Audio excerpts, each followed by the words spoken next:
but I'm curious, like, what's if you have any like funny, like toxic culture examples where it's just kind of like, I don't know, driving you crazy. I'm sure you've had some stories, and I'm curious if you're comfortable in sharing any of them. Of course, yeah, no, that's how you learn, right? I mean, through you sometimes learn more through these toxic culture examples than when everything is actually going right. I think one thing that really surprises, now it probably doesn't surprise me, but it used to really surprise and me a lot, is when teams used to make decisions for other teams. So, for instance, Mm.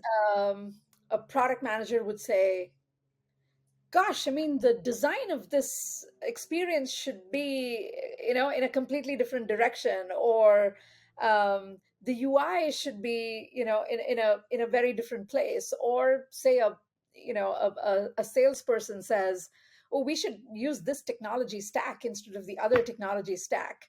And I think people mean well, but when people start sharing opinions about other people's, work and making decisions Yeah. about that, and if that is left unmanaged, that can become really toxic, as you can imagine. So Hmm. um, Hmm. now I almost anticipate this, when I walk into a situation that somebody else is going to, define, possibly a product roadmap, a technology stack.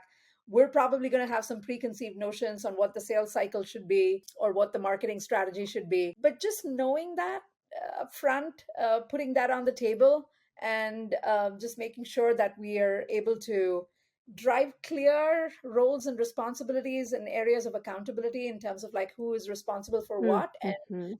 making sure it's a culture of like open feedback is, I think, really important. But I remember earlier on, in my much more younger and naive days, it used to annoy the heck out of me when somebody used to say, oh, but this is what should be your product roadmap, and this is how the UI should be, like, look at this site and it Yeah. should be like this, not like us. Yeah. That used to really annoy me a lot, but now I almost expect this going in, and I just roll with Yeah. it. Uh, and the big debate in Silicon Valley is like, should a company be having sales-led growth as opposed to product-led growth, right? And it's like if you're not communicating within the teams, then yeah, you're going to be polarized one way or another, as opposed to just growing together as a team. Oh, there's no debate there. It should be product-led growth. What are you talking about? I'm a salesperson, Oh my gosh. clearly. Okay. I'm a UX designer turned salesperson. And I will remain a true blood, blue product person. So, and I in fact gave a talk once on like product-led growth. But see, this is where, say there wasn't a merger between our companies, for instance, I would almost expect Yeah. that we will have different perspectives that we should bring to the table, and we would start immediately addressing that. But yeah, no, it's interesting to have all of these different perspectives. I think that's what helps us grow. Yeah, definitely. And switching topics a little bit, because I want to touch upon you as an advisor and an angel investor. So you've advised and mentored numerous startup founders.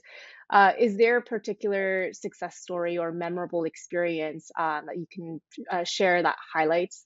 Um, yeah, that you can share some highlights. Yeah, I'd love to actually. I've been very fortunate that through 500 startups and Founders Institute, I've been involved with approximately a dozen startups till now, where I've advised startup founders in various stages. I think one of the really great experiences that I had was with this company called Yoga Trail. They were, a small US based startup that was trying to bring in and create a platform for yoga teachers to be able to share content, create content. And this Mm, was like, 10 years ago, which, when Instagram and TikTok hadn't really taken off to the extent that, it has right now.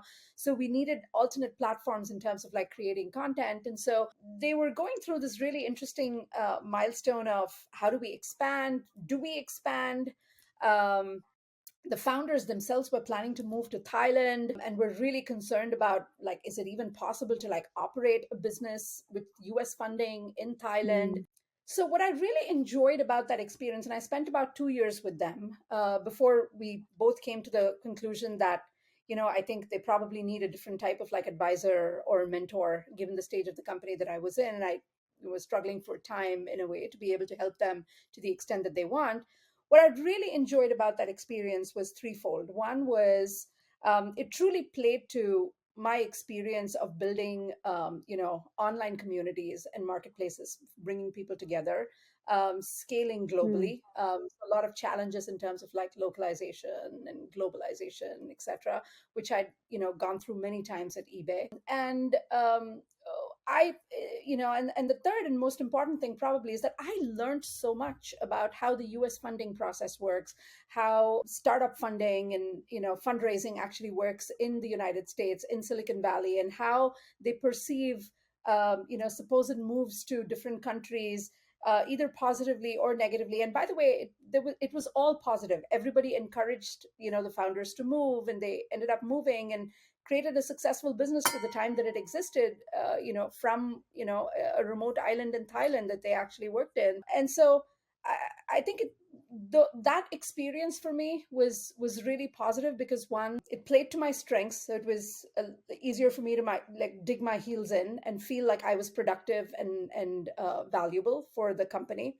Second, we created something for a certain set of users that was groundbreaking at that time, an online community, content creation forum, the tools for them to be able to market themselves, where yoga teachers really want to be able to focus on the craft. They're really so focused on the craft. They're really Mm. not focused on so much about how do I market themselves, how do I put up my class Yeah. schedule up, and things like that. So we really made all of that so much more efficient for them. So I really felt there was a lot of value that we were driving. And third, I learned something from this process of how we moved countries and about fundraising, and not only US but like Asian fundraising. So I think it was a great experience, and one of my personal highlights, if you may. Yeah, so that comes to mind.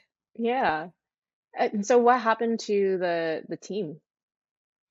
Um, I think they've now gone into a model where they're much more focused on tools for the yoga teachers rather than the creation of the Mm. content per se, which they've now just used more plugins and tools already existing that the TikToks and the Instagrams of the world offer them. So they're much more about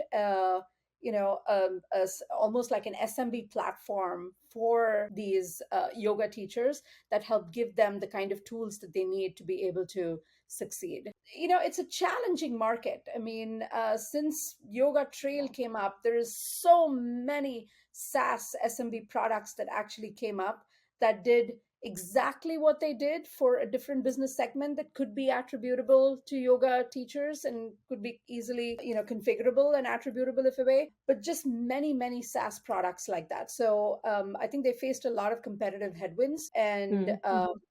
Mhm. I haven't kept up with them for the last at least year. So I'm inspired to, given our talk, conversation right now, to go back and connect with the founders and see and check in on how they're doing.